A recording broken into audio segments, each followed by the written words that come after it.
Okay, so the recording just started, and today we really happy to have Dr. Alex Bennett to present to us about knowledge and not humanity but humanity. So because I actually found it's a bit that's not the term, so I actually have a look on that. But anyway, just try to make this introduction a bit short. I will just introduce our speaker today, who is Dr. Alex Bennett. She's a professor on knowledge and innovation management at the Bangkok University, and she's a co-founder and the director of the Mountain Quest Institute, which focuses on achieving growth and understanding through quest for knowledge, consciousness, and meaning. Alex is a recipient of the Distinguished Public Service Award. She's a former Chief Knowledge Officer and Deputy Chief Information Officer for Enterprise Integration of the U.S. Department of the Navy, and simultaneously she served as an internal KM consultant for the U.S. government. She has authored hundreds of papers, and actually I cite some of her papers in my thesis, and she's also a co-author of 13th book with her partners, Dr. David Bennett. So her topics today is about human is a social being, and knowledge is not only personal but also coming from the community, and there's no bounds in that. So what I'll do right now is I pass to Alex, and she will start the presentation, and I'll share the slide right now. So over to you, Alex, if you unmute. Sorry, Alex, you have mute. I'll try to. I see if I can unmute you. I got it. Okay, that's good. Yeah. So I kind of like this front slide. Not only is it representative of a lot of nationalities, but to tell you the truth, the guy over on the left-hand side there with the glasses was my mentor, and David's as well. And below him, the two young ladies are my daughter-in-laws. One of them is from Hong Kong and is Chinese. And the other one down there is from South America. And she's married to my son. And then the gentleman right there is married to my daughter, and he's from Mexico. So I have a pretty representative, eclectic family, which is kind of fun, you know. So I couldn't help but include their pictures here because they all come from different cultures. They all have different concepts of reality and really different thought processes. And it's been so much fun learning from them. So they are an example of the possibilities that are behind that door. I love the quantum concept, where it says all things are possible behind the door until you open the door. And when you open the door, you limit the field yourself. And I kind of would like to keep that thought in our head as we think about this concept, this very human concept of humility that's been around for a while. So let's go ahead and start our conversation. Next slide, please. We'll move along here. I really think that everything should be started with a definition, a common understanding. So what are we talking about? Whether you agree or not is not even important. If you go to a book and you start reading and you don't know what the author, how the author defines the term that he's using, you really can't get a lot out of it. And this carries over to the concept of humility in a very important way. Because if you have a conversation with another person and you can't understand the term that they're using, you might immediately object to that conversation and say, no, wait a minute, da, da, da, da, da. And yet you may very well be in agreement, but your understanding of the terminology that's being used perhaps is not the same. So there's a lot of reasons for this concept of humility to engage in. So right from the beginning, at the individual level, we're going to take the working definition from Joshua Hook. So having an accurate view of yourself, not too high, not too low, but an accurate view, knowing your strengths, but also your weaknesses. A lot of you have been in organizational work for a long time, and you're familiar with the SWOT approach.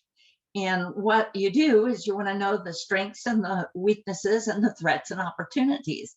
We live in duality. We engage in this wonderful symbiotic thinking, so that one thing represents the whole. If you have day, you have night. If you have female, you have male. If you have a lamp sitting, a lamp is not a lamp if it doesn't have space around it, and space isn't space unless it has some object in it. So I've been taught pretty well by a couple of my co-authors.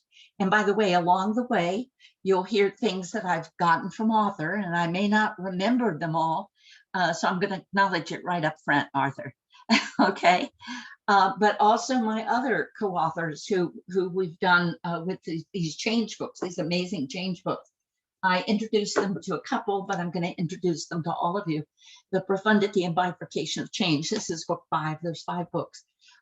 But in the course of this, there was so much learning that happened, and humility was one of the things that emerged out of that learning.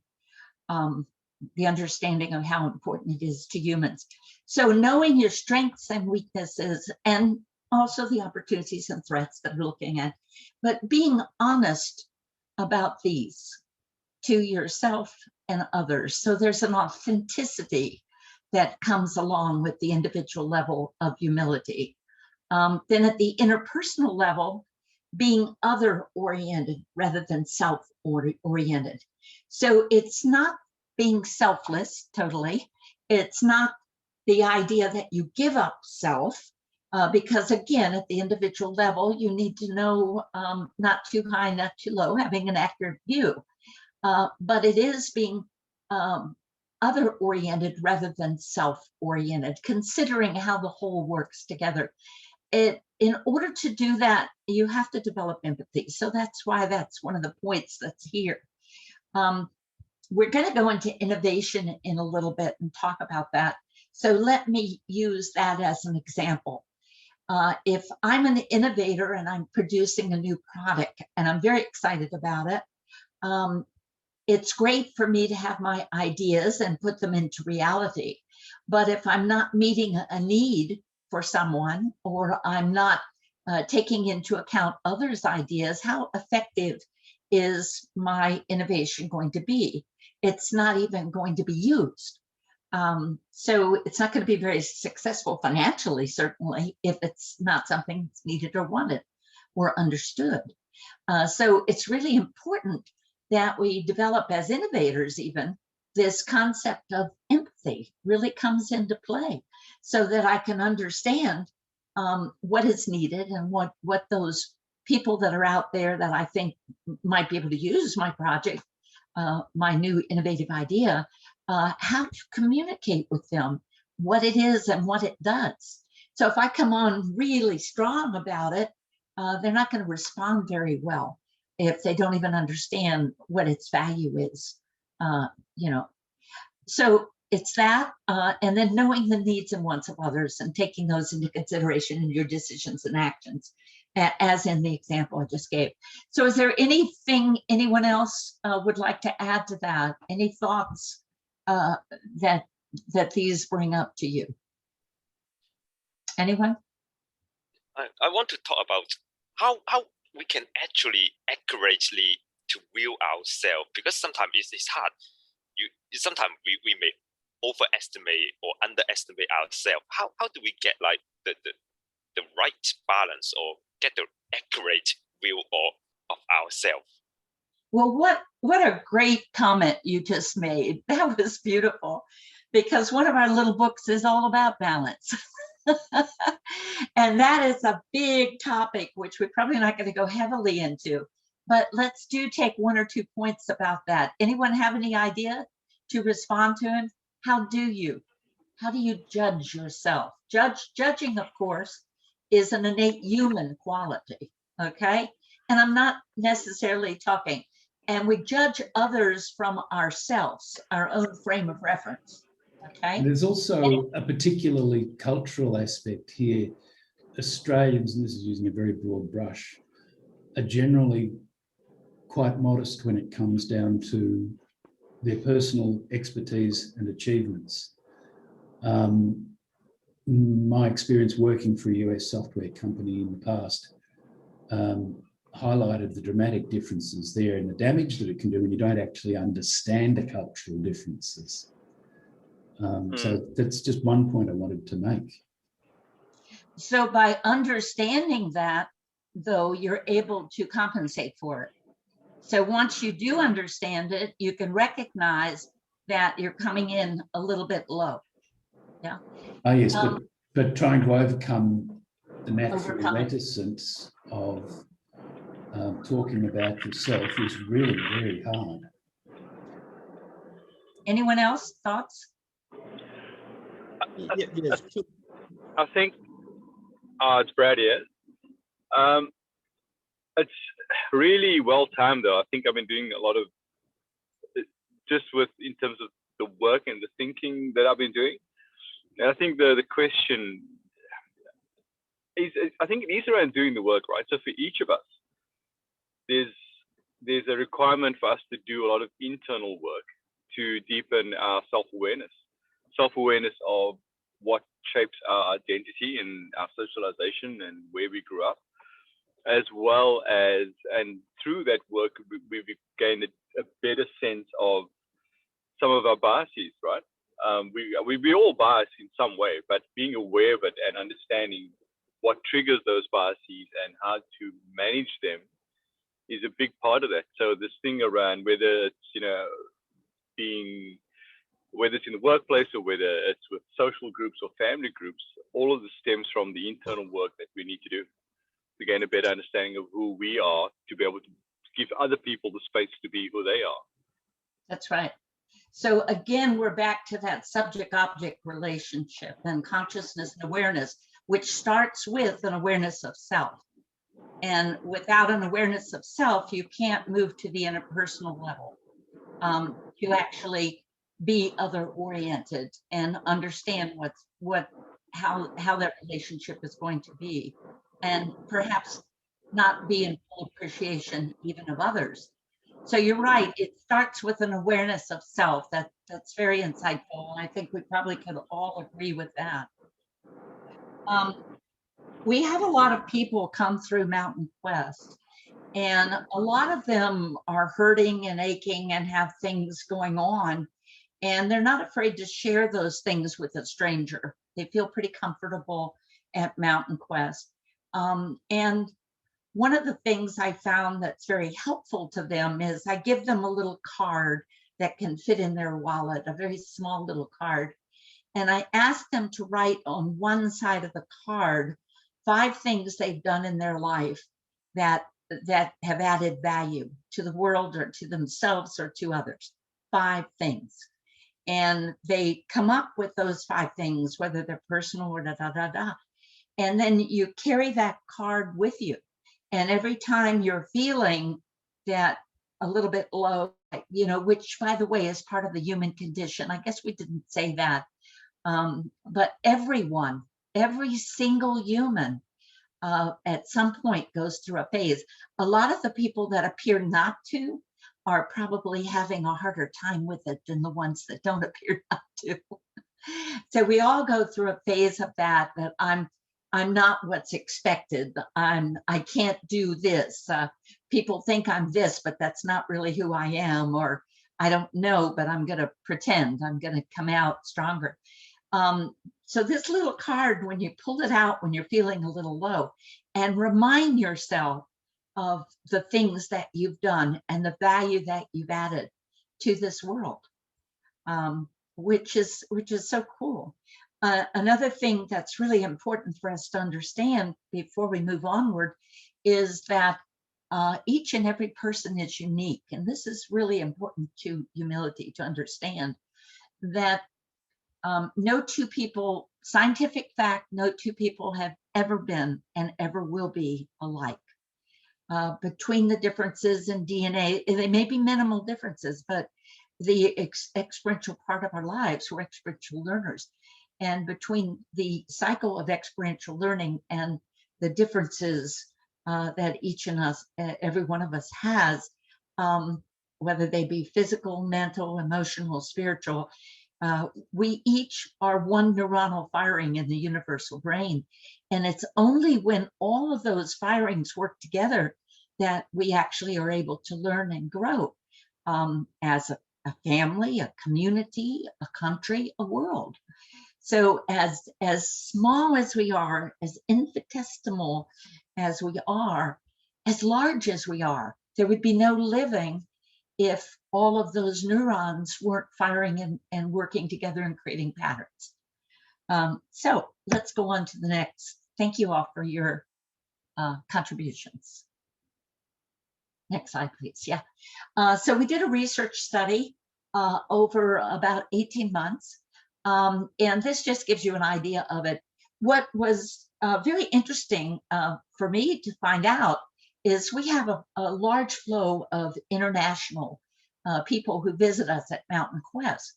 So the only thing that all of these people had in common is certainly a comfort level with the country environment, because we're on a 450-acre farm, and plus enough discretionary income to actually come out and stay a night or two or more. So other than that, the variety, 12.5% of the responders, this is from the first 176 that I did this, came from Brazil, Canada, China, Ecuador, Germany, India, Ireland, Mexico, Poland, Romania, Thailand, UK, and Wales. So that's just the group. But what was even more fascinating to me is I asked what their heritage was. And these are the answers. See everything that's there? And only 2 of them answered American. And some of them, we had 3 that said white, and 1 said European, 1 said Latino and Hispanic. But they actually said Greek, Hungarian, Irish, Italian, Japanese, Jewish, Latvian, Nordic, Norwegian, Polish, Portuguese, etc. So the rich heritage and cultures that we have brought together here in these responders was amazing. So that also gives you an idea of age groups, and more were female than male, but there were 40%, 42% that were male, 58% female. And we did have 11.8% that were under 17 that wanted to jump in. I didn't even ask. They came up and said, well, can I fill this out too? And I said, of course you can. So I got a lot of really good ideas from there. And you can see the professions, they run the gamut, everything, you know, from a carpenter to a hairdresser, to a truck driver, to an artist, to an investor, to an astronomer, to a nurse, a physical trainer, you know, elderly care, students. So it's a wide range. So it was pretty good representation. Go ahead to the next one, please. So there's 7 ideas, and you don't have to catch all of this, because there's this little book, again, Possibilities That Are You, right? That says the humanness of humility, and that's going to be available for you to download. I think you have a site that'll be put on. So please, you don't need to take too many notes, although there's going to be some interesting things that I'm sure are going to be added by you. So these are the 7 ideas we're going to hit. We don't need to go over them because we will. Next slide, please. Oh, by the way, the graphic on that, I just thought I'd have some fun with that. These were, this particular one and another one as well, on another one of the books, were actually painted by my daughter-in-law, from Hong Kong, my Chinese daughter-in-law. So just thought I'd give her credit for that. Next one, please. So idea 1. And we've already started talking about this a little bit. Learning is essential in the environment in which we live.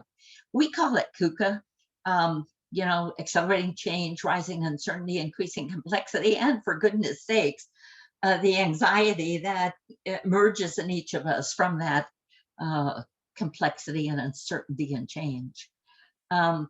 So specifically, there's a rising level of stress due to the loss of security, lack of trust, the undermining of personal identity. These are all human triggers that occur in our lives at different times. And all of us have been through a lot of these recently. Things have been, I don't even need to say that, do I? Because all of you know that. So what I want to contrast that with is what's happened in the last 100, 150 years. And that is the accelerated human development. It's not only driven by the innate human hunger for more, which we all want. We all want more and more and more. But it also it is driven by security, economic security that we're hunting for. It's driven by so many other things that I'm sure every one of us could add, particularly my complexity gal there. We could add so much from our own lives and experience of why that might be happening. But as we've developed more and more technologies, it's become more and more exciting. And the technologies have led to wealth and to power, which are things that humans find delicious. And so consequently, we've wanted more technology. And in the focus for technology, we've lost a lot of our humanism. Our ego has grown and expanded, whether it's an individual or an organization. And as we became more and more powerful, whether that, again, it's also in our political system, a perfect example in case is you have one of our senators that goes out and finds out and goes door to door and finds out what people really want. And then he gets in the Senate, but now he knows better than the people. Okay, so he no longer goes out because he says, well, I did that already and I know what they need. So you stop listening. A professor does this. I can do that because I'm one of those. So, I can kind of play on myself a little bit. But I've met so many people that have a large amount of education and they lock in on something. It's really a great idea. It's a wonderful idea, and they lock it in, and it becomes the only reality. And they teach it for the next 20 years.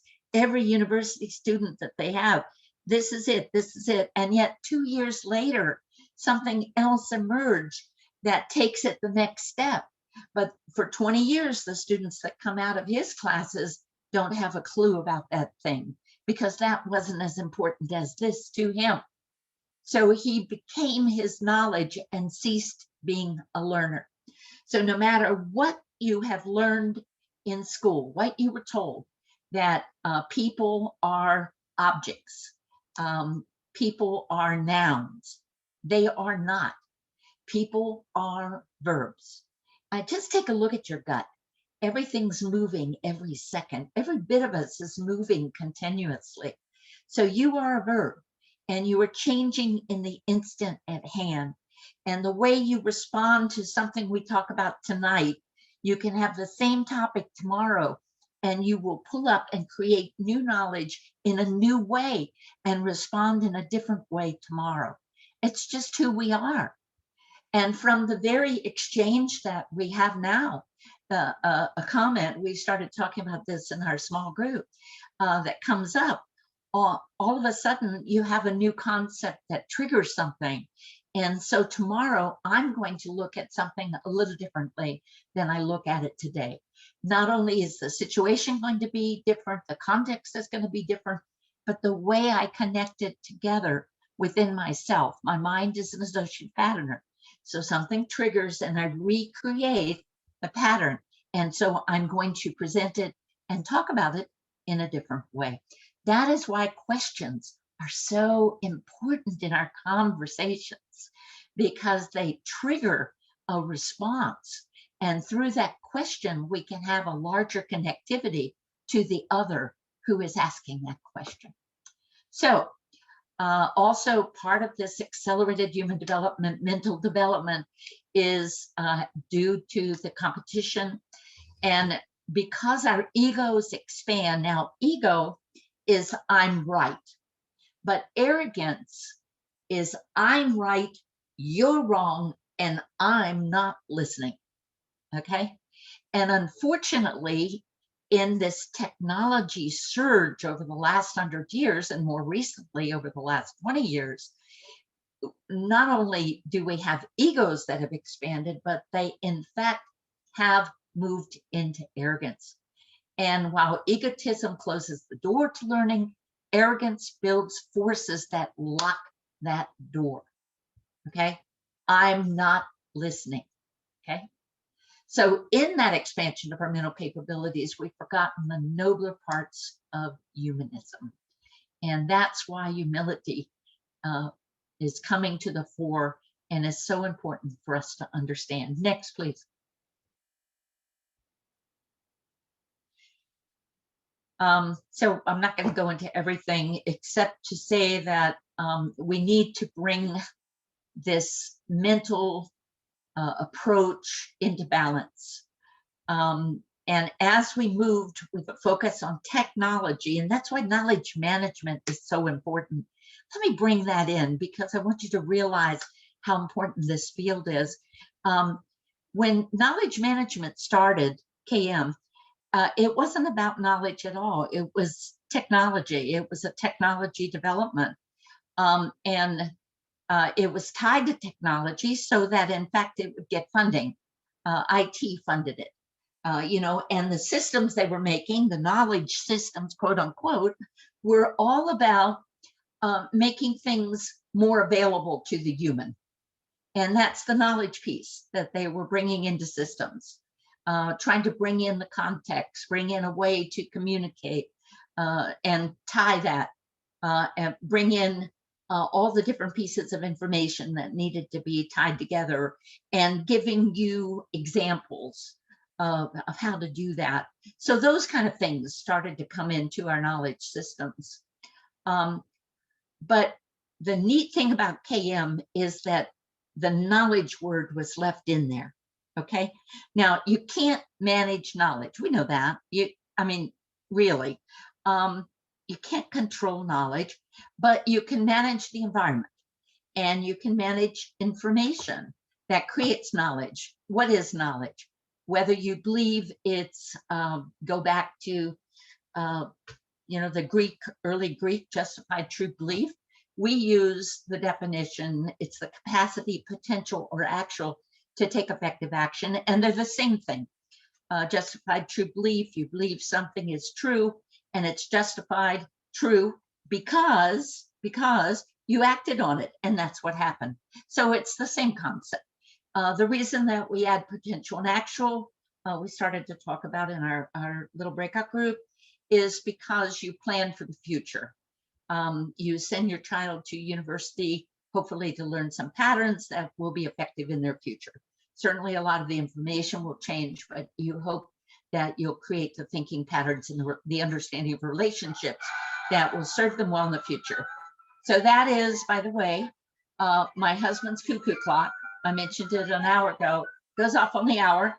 And it's too high for me to pull the battery out of. But as I said earlier to my friend here, author, is even though it goes off once an hour, I honestly believe it goes off every 5 minutes. Okay, it's just about over.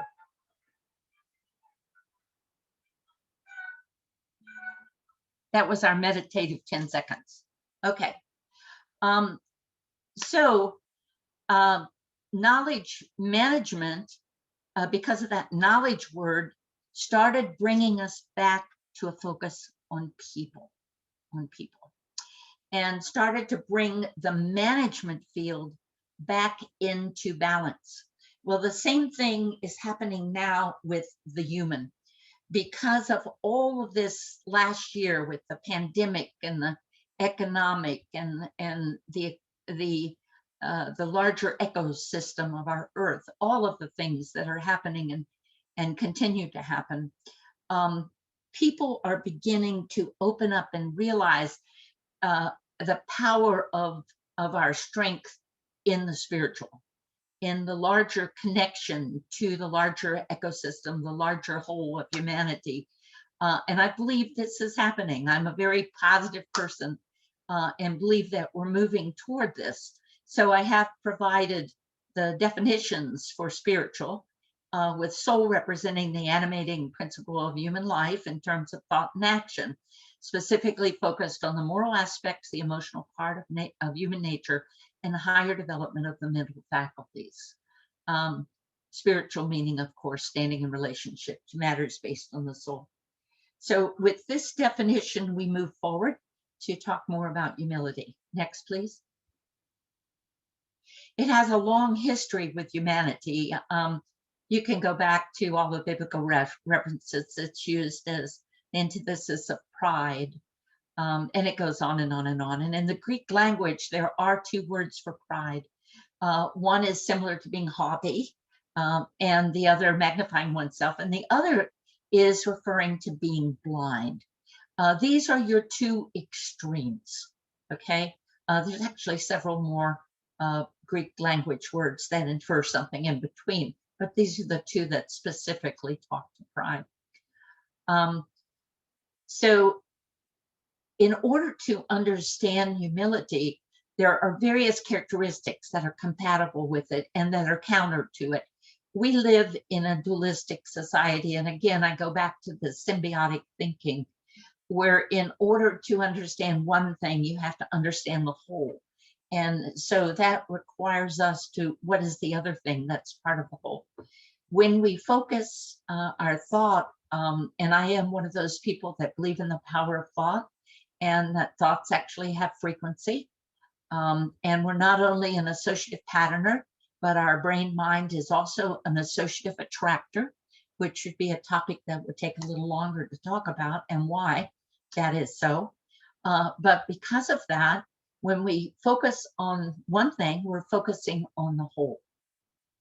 And it's one of the ways that allows us, enables us to understand the object we're defining, we're bounding, in order to dig deeper. Limits help us dig deeper and also provide us a way to share understanding with others. But we're not meant to stay in those limits, then we're meant to back out of those so we can see the whole. So first of all, these are things that came from different resources and references. I took the time to a couple of weeks to dig down deep and see what everybody else thought about this concept of humility. So I'm going to leave this with you. You will have this to look back and forth on.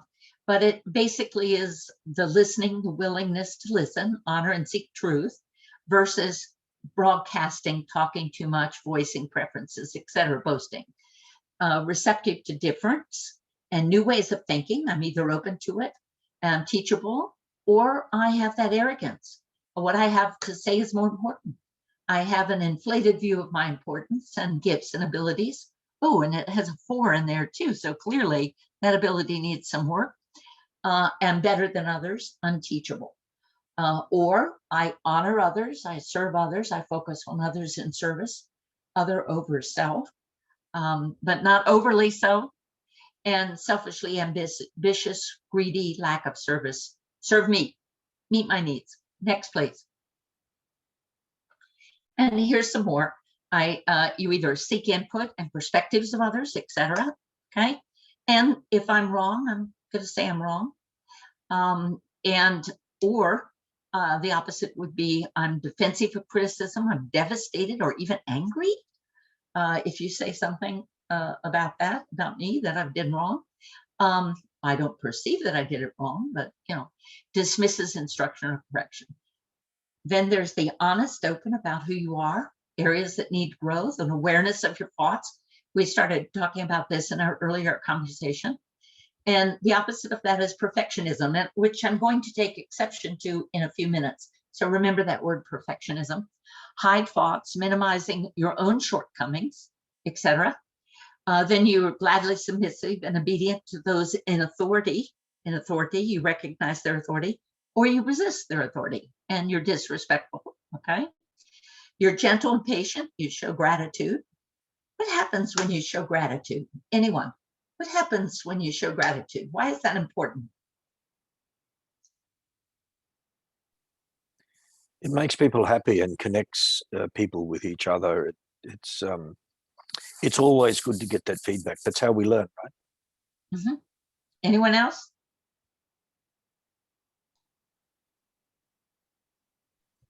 I mean, if you're showing gratitude, it's also having an opened mindset. So it's not only about giving, it's about receiving. And sometimes people aren't comfortable with receiving. And that comes back to, self-examination, understanding ourselves and being comfortable in our own skin, so to speak, but understanding what our own skin is. Yep. And I think gratitude, go ahead. Showing gratitude is also a form of recognition, and it's one of the most highly motivating and reinforcing behavioral things. That's actually true. Yes, it is motivating. But let me go back to that receiving. That's a really, really important word. So when you're receiving, it's like you're open. Your hands are open when you're receiving. You're open to listening. You're open to the thought of another. So that gratitude thing is a really, really important word. It means I'm not in control of everything. I don't know everything. There's other things that I have to learn. There's other things that people know that possibly could be a benefit to me. So that receiving word is really, really important. So over here on the left, we have gentle and patient, shows gratitude. And then below that, accurate view of your gifts and abilities, which actually is part of our definition, versus having a victim complex or poor me, focus on lack, I'm complaining. So it could go either way. It could be either they're at the bottom of something, or they think they're God's gift, or they think, poor me, I'm a victim. Here in the US, we have a lot of examples of that in our top government right now, or did. Fortunately, we're moving through that era, so we won't go backwards, I hope. And over here on the left, possessing close relationships, recognizing the value in others, a willingness to ask forgiveness, talking about others only good or for their good. While over here, we have not having close relationships, passing judgment, using others, ignoring them, and talking negative, the gossiping and the other thing, lack of forgiveness. Left, you want strength. You do not want weakness. You want to be strong yet flexible. What a balance to find, strong yet flexible. While over here on the right, you have the opposite would be willful and stubborn. Unfortunately, occasionally, I think we all have a little bit of that. And on the left, theocentric, a recognition of being part of a larger ecosystem and realizing a higher power, that there's other. And over here on the right, anthropocentric, exalt yourself. He is here for me, etc. Next, please. So these characteristics are interesting. I found this a couple of weeks ago on the internet. Someone sent it to me. And they said, when you debate a person about something that affects them more than it affects you, remember that it will take a much greater emotional toll on them than you. For you, it may feel like an academic exercise. For them, it feels like revealing their pain, only to have you dismiss their experience and sometimes their humanity. The fact that you might remain more calm under these circumstances is a consequence of your privilege, not increased objectivity on your part. Stay humble. Now, that was just unexpected to receive that in an email. And it affirms what I was saying about what's happening in the world today, that this is the kind of thing that people are beginning to recognize, to think more about the other person and what they're going through and how your interactions, I'm not saying everyone certainly, but I'm seeing more and more of this. Next, please. So idea 3 is that forces operating in our world drive the need for and significance of choosing humility. That one of them, the ideas was the accelerated mental development, a focus on hard competition, etc., that ego and arrogance. and the recognition that each of us walks a unique path in life. So that only doesn't mean that I have something to contribute, but it also means that you have something to contribute to me. You know, every book in our library, David often has told me this again and again through the years. He said, out of every book in this library, there's one idea, a minimum of one idea. The whole book may be circused around that one line. He says there's something to find in every book. Now, when you get a collection of authors together, that cooperation and collaboration, which is the highest virtue in the mental world, then you're going to have representative ideas from each individual. It's kind of cool, you know. So each of us walks a unique path. We have something to contribute to others, and there's something that we can learn from each individual. We may not find it in a conversation, but there's something there. So here's some quotes from different people who are had engaged in humility. A pipeline worker said, one has to set aside what one is thinking in order to truly listen and engage with others. A business leader said that humility enables selfless conversation. Asking for and listening to the ideas of my employees actually saved my company. That was pretty good, pretty insightful. And a community leader said, respect and embracing others' beliefs and valued knowledge expands our own contextual understanding and can better the whole humanity. Love and kindness are more easily embraced by others if we walk on the same level. Next, please. So this is a tool on choosing humility. So I want you to open your mind and you accept by nature that human beings have egos and desires, okay? And the first thing you're going to do is you're going to assume the other is right. Now, a human response to someone's comment that we disagree with is to immediately go back and give them our viewpoint, give them that other piece. You know, let's push it back. Remember that little black thing from the other person? Go back 2 slides, 3 slides to this here. Remember what they said here? So my first impulse is to push back. I'm in an academic exercise. I'm going to tell them what I think. Let's go forward again now, back to the other slide. But the exercise is to assume the other is right. Set aside your personal opinions for the moment, Then try to prove that other is right. In your mind, in your thought, try to prove it. Just set aside anything that you believe and say, okay, let me accept that this is right. And why might it be right? You're going to be surprised. You're going to be able to pull up all kinds of ideas about why this thing is right, even though you may disagree with it fundamentally, okay? So try to prove it's right. That's not provide it's right, that's a prove. Second typo, guys. Clearly my skills are not perfect. Okay. Then when you take action, you affirm the correctness and you show gratitude for the sharing. That doesn't mean that you're going to necessarily 100% respond to what has happened, okay? But you see the value of the additional thought, okay? And adopt whatever is right of it, what part of it is right, what makes sense into your own thinking. And you've expanded your own understanding. You brought in a new concept, a new way, a new little piece of something. And perhaps you go back to your original belief, but it's different.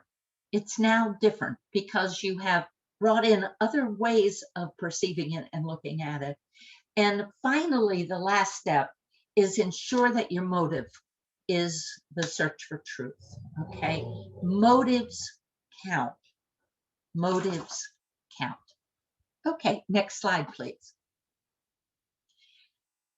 The next idea is the combining of positive characteristics can lead to an upward spiral. By the way, this is Gato. Say hi, Gato. He just came up to say hello. He doesn't know he's on the screen. So some of the words we've already talked about are gratitude and the relationship. And I'm going to go to that perfect word that I promised you because from its Greek origins, and you may wonder why I always go back to the Greek, not only because it's foundational, of course, to Romance languages, but also because I was raised by a Greek father. So to tell you the truth, these are things that came into my everyday vocabulary when I was growing up. That's my husband behind us, by the way, just went by. So from its Greek origins, the idea of being perfect means wholeness. It means to be complete. And we, in fact, are becoming whole. When we bring this humility into our life, we are actually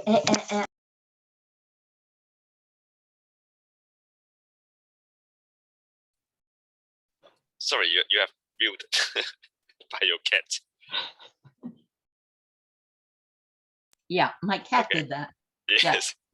He plays around with my computer periodically. I find some interesting patterns there sometimes. It's time to stop talking, Mum. I deserve some attention now. That's right. only that would be continual for him. He's a very good cat. We love him very much. So look at these other words. We talked about how empathy plays. We talked now about perfect. I shared that with you. We talked about gratitude together. What about optimism and curiosity, or any other words you'd like to add? Anyone? Why are those part of this positive spiral of characteristics that work with humility? I think the curiosity would be really an important ingredient in that humility exercise you were talking about. Was is that I wonder what would make the other person right. I wonder what evidence or what stories they have that makes them think that they're right. So I think that'd be the curiosity leads to ask the questions, which, as I understand it, is an important part of practicing humility. Mm-hmm. I also think curiosity is like that. Is you put yourself out and let everybody knows that I do not know something. I need input. I want to learn something. That's more curiosity is about to actually quite match your humility terms, which is to lower ourselves in a position that to accept what other inputs will be. Okay, so you're not really lowering yourself. You want to get rid of that word. Okay, you're not lowering yourself. You're opening yourself to explore new things, and exploring is curiosity. So you're absolutely right. That was Brad, I think, that brought that point up. It's a really important part of humility. Anyone else? Why? It's also just that recognition that you don't know everything and you don't have all the answers. And that's right. It's a seeking. Yep. I just wanted to, it's sort of answering your question, but it's more of a thought that came in just around the word perfect, because many years ago I did the Enneagram profiling, and I know that I have this sort of, I try and do things really well in that sort of sense of perfectionism and being perfect. And it's potentially reframing what we consider perfect. And one of the things I liked about Enneagram is it's recognizing, you have these inbuilt traits or characteristics, but it's about finding balance. And it was probably leading me to that word around balance and how do we bring balance in, and potentially that is also part of the curiosity, the empathy, showing gratitude. So perfection or being perfect isn't about perfectionism. It's more around having balance and bringing our whole self there, but understanding, where we need to flex. I mean, I love that being strong but flexible. To me, I just think of bamboo. And I just, yeah, that word perfect, it sat there, but all of a sudden I thought, you know, it is, yes, being whole, but it's being whole with balance. Mm. Mm. And Brad just complimented you and said that was very insightful, bringing in the Enneagram example. So yeah, very much so. Good. Also, Arthur, would you do me a favor? Would you take this little book on balance and also put it down up there to be downloadable by everyone here? Yes, of course. We'll make it available on the site for everyone. So I think I've already got the e-copy of that here. So you do. Yeah, I can load it up for you. Okay. So next slide, please. We'll keep moving just a little bit so we get through. Idea 5, humility requires grounding of self rather than in self. So it's not in my power. It's not in what I own. It's not in, I'm so smart, I know better. It's not in my ego. It's not in the amount of money that I have. I'm a rich, wealthy person, right? All these things. It's not about that. Okay. It's a grounding of self with nature, with the larger ecosystem, with others. We're social beings. So we are grounded by relationships and interactions with others. And as we grow, this is my friend here, Brad, I believe, who aged himself and put himself back in the 60s. So I think we're close to the same age, you know.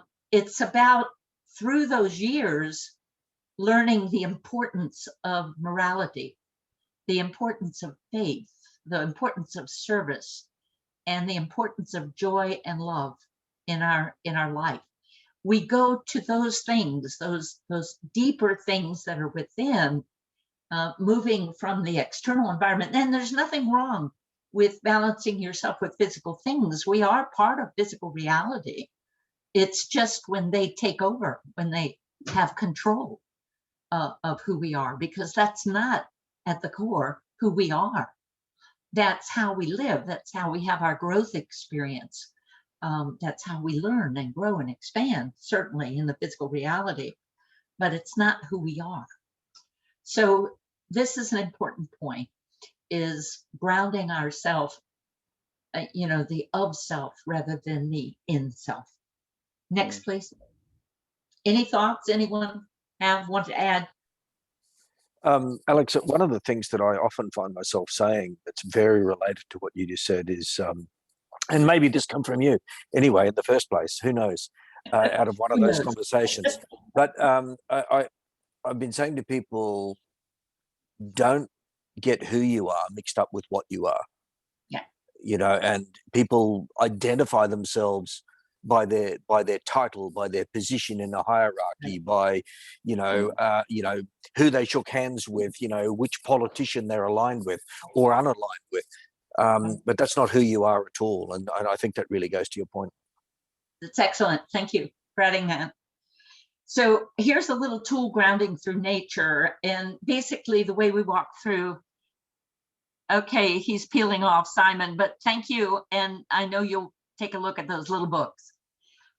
So grounding through nature, you first stand in the grass and close your eyes and actually wiggle your toes. You can actually feel the energy come up through you. Walk over to a nearby tree. I had a wonderful experience with this number 2. You can actually put your palms against the outer bark. And if you are able to get in an expanded awareness state, you can actually move and shift your consciousness to the inner part of the tree. I literally was moving up and down. It was pink and pulsing. So I wrote this from a personal experience, and literally it was up and down and up and down. As long as I stayed in that place, I was seeing from the inside of the tree. It was an amazing experience. And then you walk over to some bushes and you sit on the ground and you actually touch a leaf, and then reflect on the size, the color, how they're attached, their beauty, and if there's a breeze, their movement, And And then you stand and turn upwards and feel the sun coming in. And of course, that's prana energy that we're getting into our body. And when you're done, that gratitude, thank the light, and slowly bring yourself back to the reality. And it's amazing. All of a sudden, you are feeling such a part of the larger whole. And you're listening, and you're open to learning. And if you're engaging in a conversation, you're ready. Next slide, please. So these are exercises for you to try. So idea 6, in today's environment, it is necessary to find a balance when choosing humility. We already have engaged in this, and I think everybody understands this. 3.4 of the yes responders and all of the no responders, meekness is unhealthy. Putting others ahead of self is good, but not to the point. So you're not after the extremes. You're after finding that place of balance. So humility is not about the extreme. It is, again, finding that place of balance. So human systems rarely achieve the natural balance that exists in nature. In fact, I have a quote from author in this little book. Did you know that, author? Here's what he said. I said, as Arthur Shelley, an Australian educator and businessman, says, quote, the natural balance that exists in nature is something rarely achieved in human systems. So that came directly from Arthur. Next slide, please. And our final idea is humility as part of our expanded nature. So the act of actually professing humility of self is contradictory to having humility. If I say to you, I'm humble, is that being humble? Yeah. So the condition of humility actually needs to be demonstrated, not professed. You know, it's part of our living. It's part of the way we interact with our world and with others. So it's a social value. Surprise. However, it's that which is observed may also be a conditioned response. So we wouldn't want that to happen. Hello there from Gail, Uriah here. And more than 95% of the responders said they believe that humility is valuable when engaging others. And I want you to remember that the number of people from around the world and the number of people born in other places, but also with heritage. So this is not unique to a country. This is, in fact, a humanity quality. And then there's a few more. And as one summed up, being humble is an awareness of the greatness in which we are existing and that life is one. Isn't that a fantastic line? So let's have a couple of your thoughts now, if I could.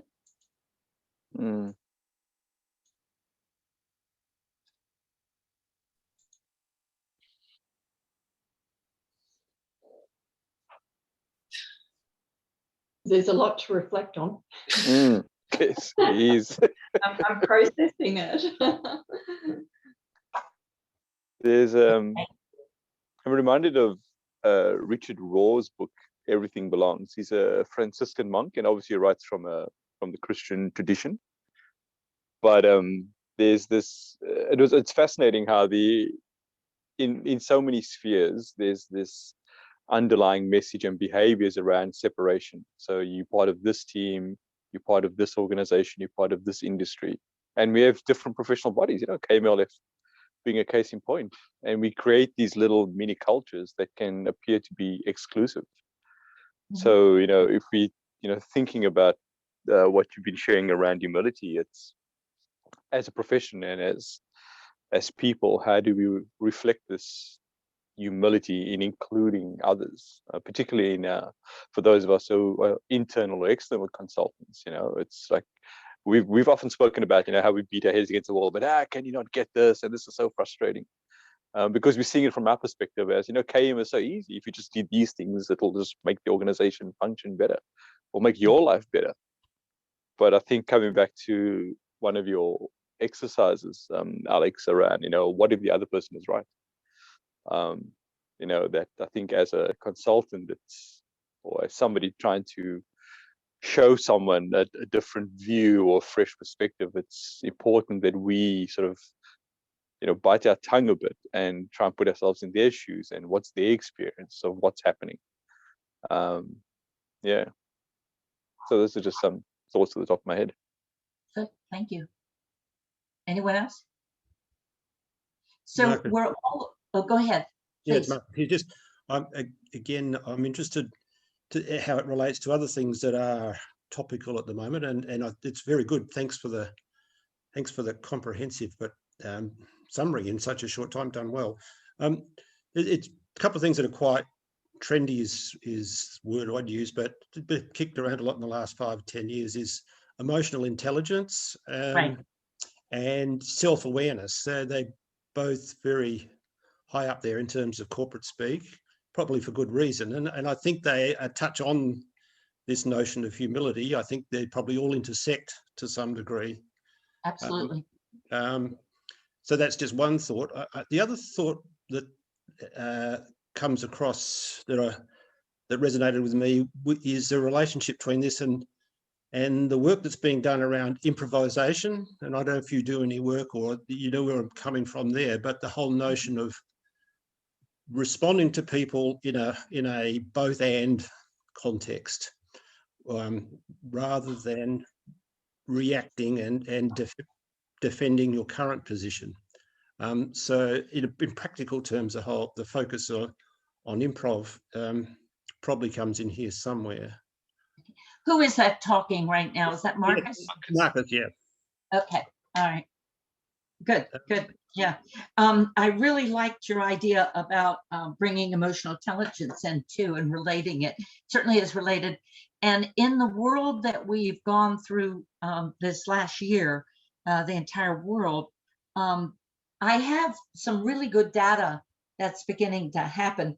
We have 70 some articles and books that we've made available on one of these larger research sites.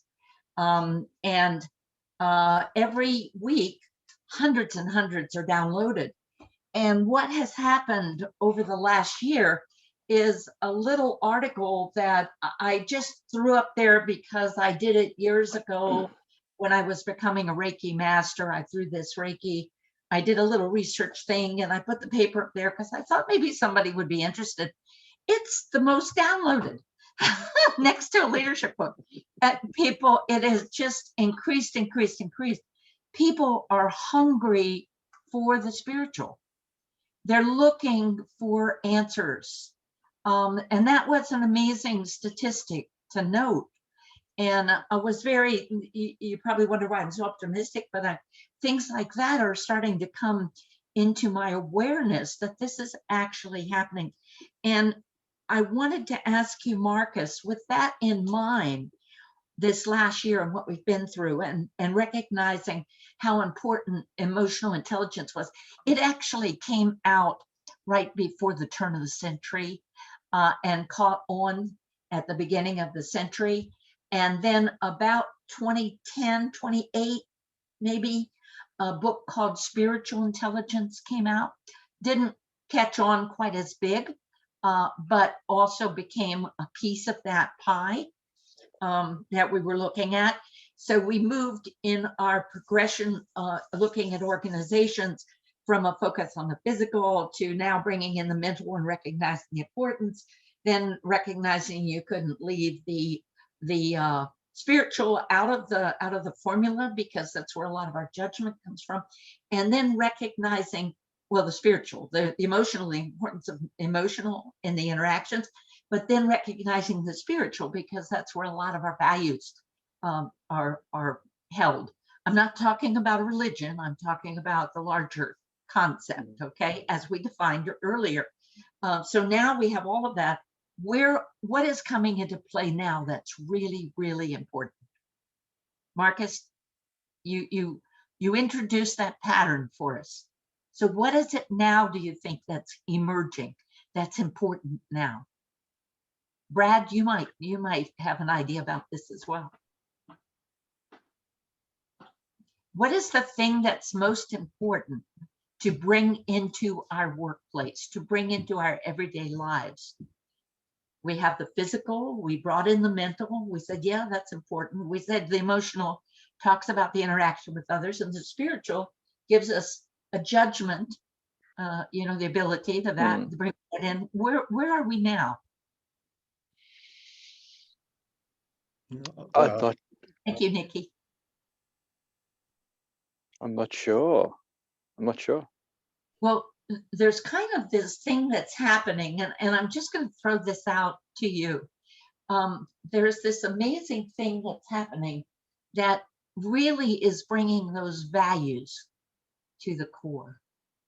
We're having to relook at our humanity in terms of values, in terms of morality, in terms of ethics.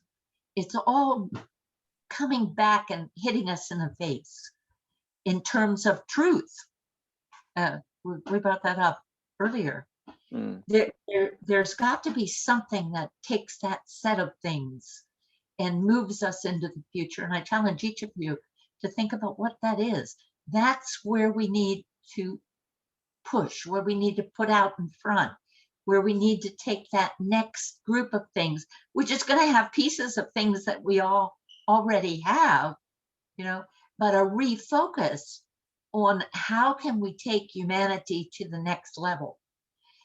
We are in the middle of a consciousness shift. We are there. It's not happening next year. It's happening right now, And what is it that can take us to that place, that can help humanity get through the hump that we're on? We're kind of teetering on this hump. Whether humanity will survive or not is literally at stake. Literally. Yeah. If I may, just sprung to my mind around what can we do, and I reflected on my son. So I was, and you were talking about labels as well, and how different terms would resonate. So it sort of became a bit of there was more of an uptake. And my son, who is ex-military and pretty down the line, has quite changed. He's now out of the military, and he's more or less a vegetarian, not quite a vegan. He still eats meat. He's gone back to living a simpler life. He's more conscious around things that are happening out there around living, having a lower footprint. And it's really interesting because that was what I was doing when he was a child, very much into, and I use the term green generally, not a greenie, but having a consciousness around my footprint. What could I do? The small things that could make a difference. Very much into, they called woo-woo stuff. So, and it's quite interesting. Thank you for sharing. He's in his 30s now, and I think all of a sudden, he doesn't overtly say, you set me up, Mum, but I think potentially what I did back then and lost a little bit of faith in going forward because, not so much criticized, but felt you're walking sometimes by yourself in trying to make these small incremental changes, and having that mindset around, if I do something small and we all do something small, it actually had great, it builds a mass, and then that mass has a consciousness and it can spread out. And I'm starting to take, I can't quite think of the word, but I'm grateful that he's embraced that, because it's now reinvigorated me to rethink what I was doing and start to become more conscious in that face. Well, we actually learn from our children, don't we? We learn from Yeah. everybody. Yeah, I love the fact that you brought the word conscious into it again and again, because that's exactly what's happening is we're having a consciousness expansion. And your son has discovered that, to tell you the truth, meats have prana in it that have been translated for the meat, for the animal. And so when we engage in that by going vegetarian, he's actually made a unconscious choice, maybe conscious, to expand his consciousness, to eliminate the impact or effect that might come from another living organism, basically, and to clean his system out so that he can expand his consciousness a little bit more. Now, I'm not suggesting that everyone should be a vegetarian, but the fact that you related that, the pattern is consistent with consciousness expanding. And even though those little things that you could do before, and it was more in the ecosystem, you know, your footprint and such, we now recognize that our thoughts have a lot of power. They are things. And so now it's not just your footprint of using less plastic, but the thought that you have and what you're putting out and projecting is very, very powerful. Those that are around us. We are always in unconscious interaction with others. We are social beings. Fact, scientific fact, what we understand. We know that now, you know, and your thoughts restructure your brain, and the structure of your brain affects your thoughts, your mind.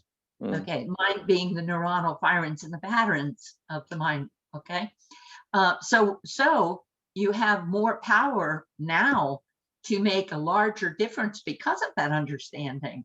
We are co-creators of our reality. What you focus on, where you set your intention, where you focus your attention, are the things that come into your reality. I can give you a simple example. You buy a new car, right? You save for years and maybe a couple of years to buy this perfect car, the right color, the right trim, the right everything about it. You know, you go and buy it and it's different, right? It's your car. And within the first week, you see 7 or 8 just like it. Okay. You never noticed them before. All right. But this is the way we work. This is part of it. It's a very simple attraction, but our mind is definitely an associative attractor. So you have incredible power. So thank you.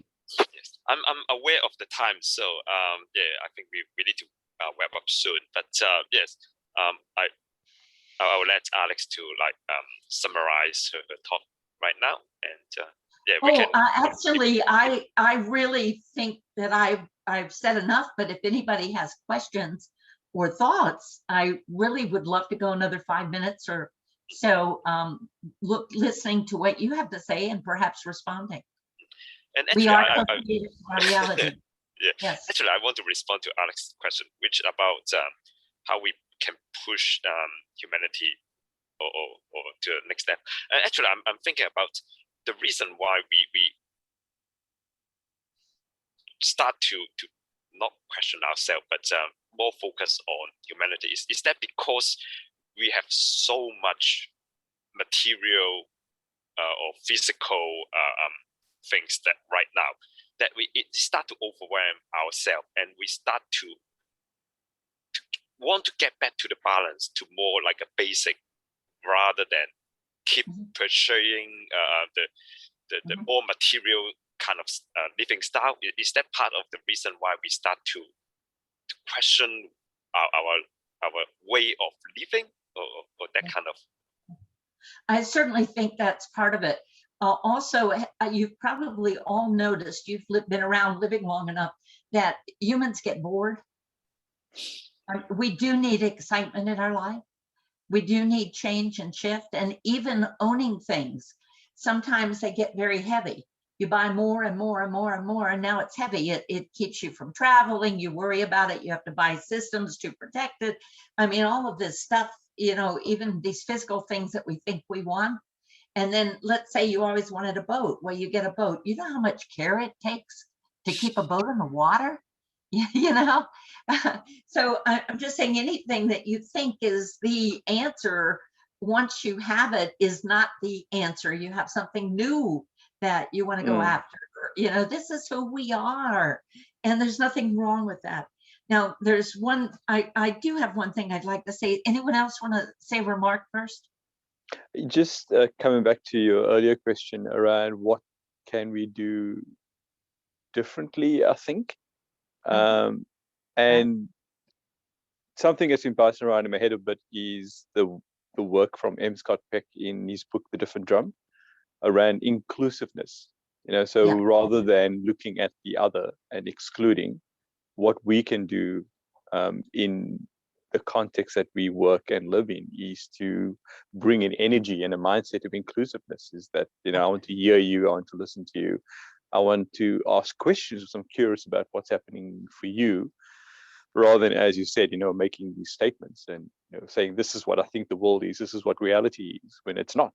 This, you know, your earlier statement around we are co-creators of our reality was quite powerful for me. It's like, and it is, you know, that the energy that we give off interacts with the energy of the other people around us. You know, if we accept that the premise that we are made up of, you know, billions of atoms that are coalesced together, then the thinking that we generate and the energy that we bring and the beliefs and the attitudes all interacts and with those around us. So I think that having a mindset and a behavior and a belief around inclusiveness is a good starting point.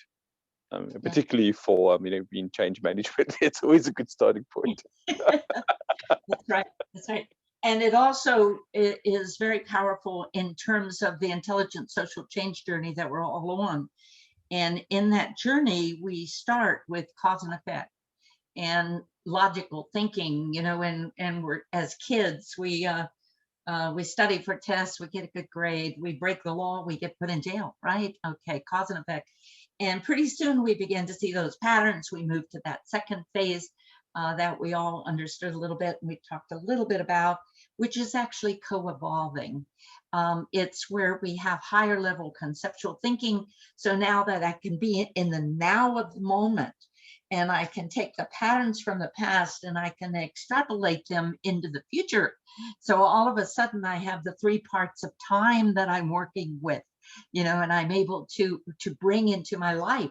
And in this co-evolving situation, it's not enough to just understand me, because I'm co-evolving with my environment. So I need to understand you. I need to have an idea of what you're going to do. So we move from that possibly sympathy over here to that empathy, that larger understanding. The good news is there's a new world opening up even beyond that. We've been working and interacting in this co-evolving for some time. And for those that are ready, we now have the possibility of tapping into the quantum field. Okay, the larger field of consciousness and all that is quantum. We're not talking about the limitations of quantum mechanics. Okay, everybody's known about that since 1934, and those are the pieces that could help us in engineering, and we were willing to accept that. But we're talking about the larger aspects of quantum entanglement, you know, and all of us being a part of that larger field. This is very exciting, because that means we're ready to enter that third stage, where in fact we are co-creating our reality, and that quantum leap is available to us. You know, there it is, that leap, that creative leap. Anyway, it's very, very exciting where we are today. And humility is a tool, a very human tool. Can I go back to the first slide? A very human tool for actually engaging in that jump, in that next step that we're moving toward as a humanity. Very exciting. So I thank you all, really. Unless there's any questions, I'm so happy to have the opportunity to share this little bite with you, thought bite. And Arthur, also there's several books that are on creating, co-creating, which I know that Brad would be very interested in seeing. So any of these little books, Arthur can share with you, all 22 if you'd like, as well as the theory that underlies them. You're most welcome to them. Thank you very much. Thank you very much for Alex, your presentation. And actually, it's really provoking, and there's too much for me to digest right now. And yes, for anyone, I understand that it's more like lunchtime right now. So if you need to leave, and that's fine. And if you want, maybe we can have just another 5-10 minutes check. If you want, that's totally fine. And just want to I'll stop the sharing right now, and also I will stop the recording. But before that, just want to mention that next month we will have Brad for your speaker. And do you have can you just give us a short description on that? Yes, so next week we have a colleague, Gareth Evans from the UK. He works in organizational design, but from a systems thinking perspective. So we've had quite a few conversations and exchanges via LinkedIn. So he's going to be talking about the connection, the relationship between organization design and knowledge management, which would be quite exciting. He said he's emailing me the brief this week. So there'll be a script up on Meetup soon. Okay. So, and I think it'll be an evening session. He's quite flexible with his time. So yeah. Yes. Okay. So what I'll do is I'll stop the recording now, and yes, stop the recording.